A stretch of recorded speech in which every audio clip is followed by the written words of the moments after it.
ಮಕ್ಕಳಿಗೆ ಹೆಲ್ಮೆಟ್ ಹಾಕಲು ತಿಳಿಸಿ, ಇಲ್ಲವಾದರೆ ನನ್ನ ಹಾಗೂ ನನ್ನ ಮಗನ ಪರಿಸ್ಥಿತಿ ನಿಮಗೂ ಬರಲಿದೆ. ಮಗನ ನೆನೆದು ಕಣ್ಣೀರು ಹಾಕಿ ವಿಡಿಯೋ ಮಾಡಿದ ತಂದೆ. ನನ್ನ ಮತ್ತು ನನ್ನ ಮಗನ ಪರಿಸ್ಥಿತಿ ನಿಮಗೂ ಬರಬಾರದೆಂದರೆ ಹೆಲ್ಮೆಟ್ ಕಡ್ಡಾಯ ಎಂದು ಗದ್ಗದಿತರಾದ ತಂದೆ. 4-5 ಲಕ್ಷ ರೂಪಾಯಿ ಕೊಟ್ಟು ಬೈಕ್ ಕೊಡಿಸುವುದೇ ದೊಡ್ಡದಲ್ಲ, ಹೆಲ್ಮೆಟ್ ಹಾಕುವುದನ್ನು ಹೇಳಿಕೊಡಬೇಕು.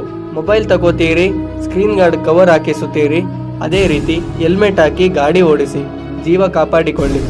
ಅಪಘಾತಕ್ಕೀಡಾಗಿ ಆಸ್ಪತ್ರೆ ಬೆಡ್ ಮೇಲೆ ಮಲಗಿರುವ ಮಗನ ನೆನೆದು ಕಣ್ಣೀರು ಹಾಕಿ ವಿಡಿಯೋ ಮಾಡಿದ ತಂದೆ. ಇವತ್ತು ಆಕ್ಸಿಡೆಂಟ್ ಆಗಿ ನನ್ನ ಮಗ ಬೆಡ್ ಮೇಲೆ ಇದ್ದಾನೆ. ಅವನು ಹೆಲ್ಮೆಟ್ ಇಲ್ಲದೆ ಎಲ್ಲಿ ಓಡಾಡ್ತಾ ಇರಲಿಲ್ಲ. ಸ್ವಲ್ಪ ಹೋಗಿ ಬರ್ತೀನಿ ಪಪ್ಪ ಅಂತಂದ್ರೆ ಹೆಲ್ಮೆಟ್ ಹಾಕ್ಲಿಲ್ಲ. 4-5 ಲಕ್ಷ ಗಾಡಿ ಕೊಡಿಸ್ತೀರಿ, ಮೊಬೈಲ್ ಕೊಡಿಸಿದ್ಮೇಲೆ ಅದ್ರ ಮೇಲೆ ಸ್ಕ್ರೀನ್ ಗಾರ್ಡ್ ಹಾಕಿಸ್ತೀರಿ. ಆದ್ರೂ ಒಂದು ವಿನಂತಿ ಮಾಡ್ಕೋತೀನಿ, ಪ್ರತಿಯೊಂದು ತಂದೆ ತಾಯಿಯಂದಿರಿಗೆ ನನಗ್ ಬಂದಂತ ಸಂಕಟ ಯಾರಿಗೂ ಬರಬಾರ್ದಂತೇಳಿ ಈ ವಿಡಿಯೋ ಮಾಡ್ತಾ ಇದ್ದೀನಿ ನಾನು. ಆದ್ರೆ ಒಂದು ಹೆಲ್ಮೆಟ್ ಬದಲು ಕೊಡಿಸಿ ಹೆಲ್ಮೆಟ್ ಹಾಕೊಂಡ್ರೆ ನೀ ಗಾಡಿ ಹತ್ತಬೇಕು ಅಂತ ಪ್ರತಿಯೊಂದು ತಂದೆ ತಾಯಿಯಂದ್ರಿಗೆ ಹೇಳ್ಬೇಕು. ಯಾಕಂತಂದ್ರೆ ನನ್ನ ಪರಿಸ್ಥಿತಿ ನಾಳೆ ನಿಮಗೂ ಬರಬಾರ್ದಂತೇಳಿ ನನ್ನ ಎರಡು ಮಾತನ್ನು ಮುಗಿಸ್ತಾ ಇದ್ದೀನಿ.